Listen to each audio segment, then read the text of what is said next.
কোন সময় কোন উদ্দেশ্যে কোরআন নাজিল করলেন সেইটা বোঝানোর জন্য একটু দূরে যাচ্ছে। এরপর আসুন বন্ধুগণ, কাব ইবনে মালিক আসবে কি বারে? কত টাকা বাইনা? কত টাকা চুক্তি? 7 বস্তা টাকা চুক্তি। 7 বস্তা টাকার ভিতর থেকে কাব ইবনে মালিক বললেন অন্তত 3 বস্তা টাকা অগ্রিম দিয়ে যান। এটা হইল বায়না। হুজুর চুক্তি 70,000 টাকা, 30,000 টাকা আগে দেন, নতুবা ডায়েরিতে লেখা।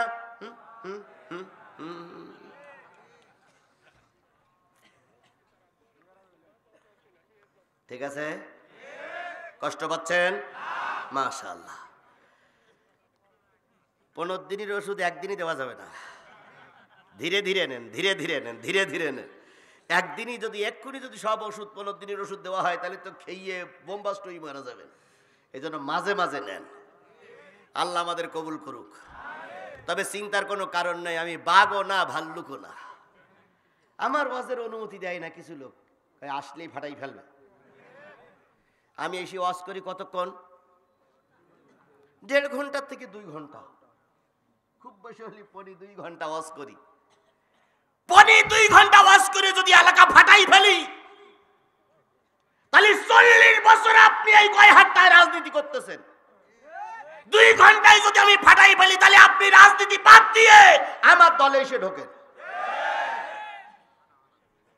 40 বছর রাজনীতি করে কিছু করতে পারলেন আর আমি 2 ঘন্টায় সব পরিবর্তন করে ফেলবো, তাহলে আপনারা রাজনীতি করেন কি করতে? আল্লাহ আপনাদের বোঝার তৌফিক দিকে। আমি রাজনীতি করতে আসিনি, আমি কোরআন বলতে এসেছি।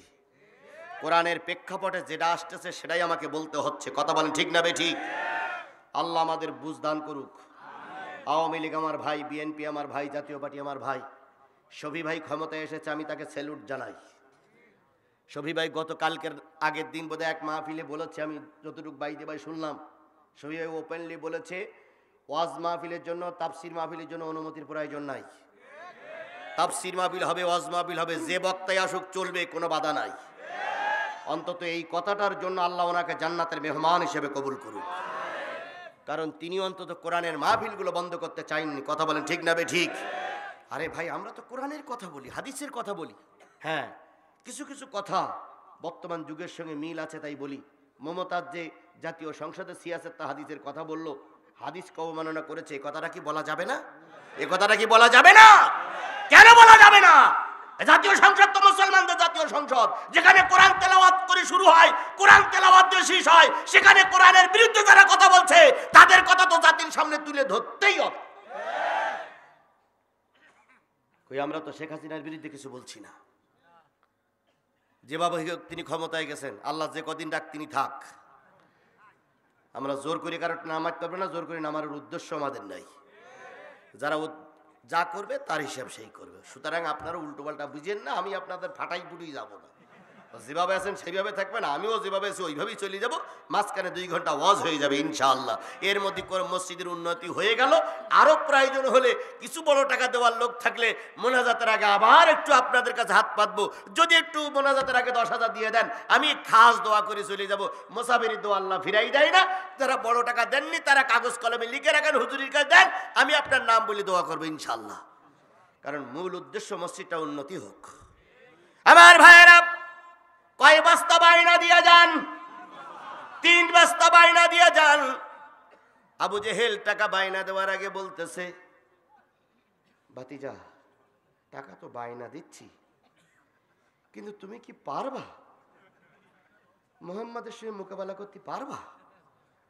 তো বলতে, চাচা প্রথম শরিয়াতের প্রশ্ন, শরিয়াত মানে যেটা দেখা যায়। এরপরে যদি দেখি দেখা প্রশ্ন উত্তর দিয়ে ফেলাইছে, তাহলে বলবো মারফতি। মারফতি মানে কি হয় না, দেখা যায় না, এটা অনুভব করতে হয়। আজ যদি দেখি মারফতি প্রশ্ন দিতে গেছে, তাহলে এমন এক প্রশ্ন করব যে প্রশ্ন কোরআনেও নেই, হাদিসেও নেই, তৌরাতে নেই, জব্বুরে নেই, ফেরেশতারা জানে না, দুনিয়ার লোক জানে না। এমন এক প্রশ্ন করি বসবো যার উত্তর দিতে পারবে না। আবু জেহেল তখন হ্যাঁ বাবা, ঠিক ঠিক ঠিক।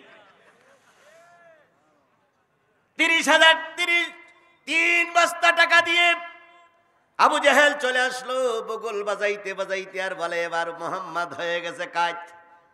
মোহাম্মদ আর পারবে না, হুজুর দিয়ে হুজুরির পিছনে লাগাই দিয়েছে। এবার মোহাম্মদ শেষ। এসে আনন্দ করে, মুসলমানদের কিছু বলে না। আবু বকর ওমর নবীর বাড়ি যায়, কারোর কিছু বলে না, শুধু কয় বুয়া বুয়া বুয়া। আজকে সমাজে এই শব্দটা চলছে না, বুয়া বুয়া। সাকিবুল হাসান কি একটা সম্মানের ব্যক্তি ছিল, নির্বাচন করি এখন সবাই মিলে কয় বুয়া বুয়া বুয়া।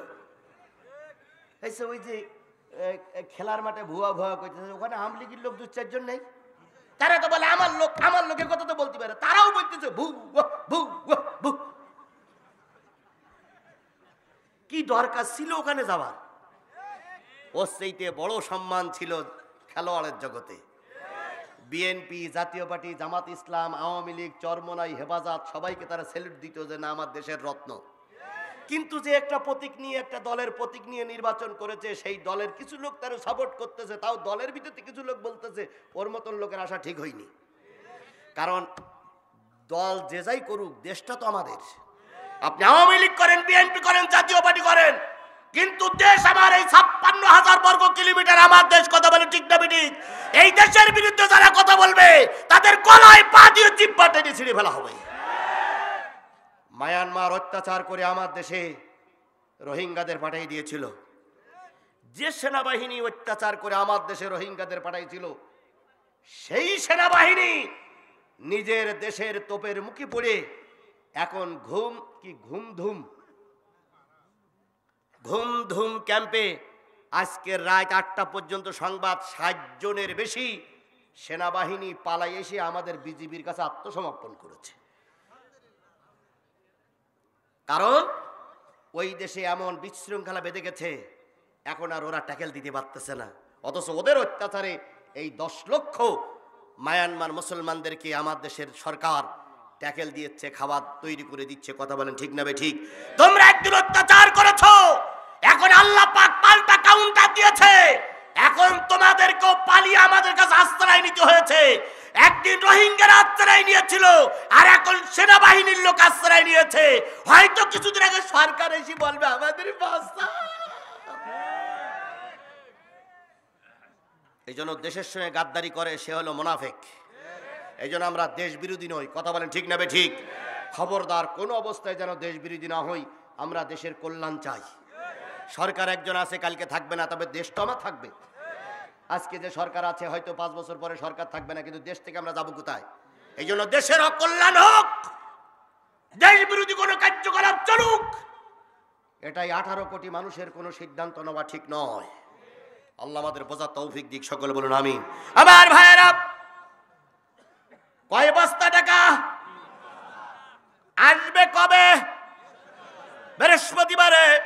এদিক নেতারা এসে বগল দাঁড়ায় আর কয়বার হুজুর শীত, হুজুরির বক্তৃতা শেষ, হুজুর দিয়ে হুজুর মারা হবে। আবু বকর ওমর রাসূলের কাছে বলি, ইয়া রাসূলুল্লাহ, ওরা তো আনন্দ করতেছ কেন? হুজুর বলতেছ তা তো আমি জানি না। কেউ আনন্দ করতেছে ভুয়া ভুয়া। ঘটনাটা কি? কই দেখা যাক। ঠিক বুধবারের দিন আবু জাহেল জাতীয় সংসদ থেকে একটা চিঠি ইস্যু করলো মুহাম্মাদের কাছে। আগামী বৃহস্পতিবারের দিন, কালকে সন্ধ্যাবেলা 14ই রবিউল আউয়াল ভরা পূর্ণিমার রাত্রিতে মদিনা থেকে বড় একজন হুজুর আসবে, তোমার সঙ্গে বহস হবে। কাবার চত্বরে বিশাল প্যান্ডেল করা হয়েছে, ওই প্যান্ডেলে তোমার সঙ্গে বহস হবে। যদি বহসে জিতে যাও তাহলে বুঝবো তুমি সঠিক নবী, আর যদি বহসে হেরে যাও তাহলে জানবো তুমি একটা বেঠিক নবী। তোমাকে আমরা সবাই পিটাইয়ে মারব। আমাদের পক্ষ থেকে 50,000 নেতা কর্মী সামনে থাকবে। তবে সরকার বাহাদুর হিসেবে উপদেশ দিচ্ছি, তুমি ছাড়া ওই কোর্টের ময়দানে কেউ থাকতে পারবে না। তোমার বিরুদ্ধে যুদ্ধ অপরাধের মামলা দিয়েছি, আমরা 71 জন সাক্ষী দেব, তোমার কোন সাক্ষী কোর্টে থাকতে পারবে না। আর যদিও থাকে, সাক্ষী দেওয়ার আগে চুরি করে নিয়ে ভারতের কারাগারে রেখে দেব, সাক্ষী দিতে পারবে না। এটা আবু জেহেলের সুন্নাত।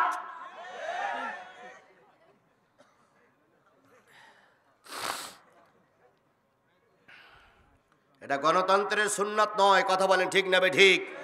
এটা মানবাধিকারের সুন্নত নয়, এটা হলো আবু জেহেলের সুন্নত। আল্লাহ নবীর কাছে চিঠি আসলো, নবী লিখতেও পারতেন না, পড়তেও। নবী বললেন, ওমর চিঠিখানা পড়ো তো, দেখো কি লিখেছে।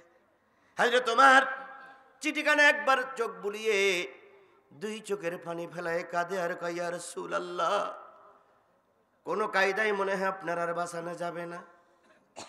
ওমর যখন কাঁদে, নবী বললেন, ওমর রে, শুধু কানলে হবে না, উদউ ইলা সাবিলি রাব্বিকা বিল হিকমা, যখন সরল পথ অবলম্বন করে দাওয়াতি কাজ করা না যায়, হিকমত অবলম্বন করো, বুদ্ধি অনুসরণ করো, বিভিন্ন কয়লা কৌশল করে দাওয়াতি কাজ করো, তবু ময়দান থেকে সরে যেও না। ওপেনলি ময়দানে এখন মিছিল করা যায় না। ও যুবকেরা, মিছিলের দরকার নাই, ঘরে ঘরে দাওয়াতি কাজ করো। লোক যখন তৈরি হয়ে যাবে তখন সব একসঙ্গে নামবে, বাতিলেরা জুতা পায়ে দেবার সময় পাবে না।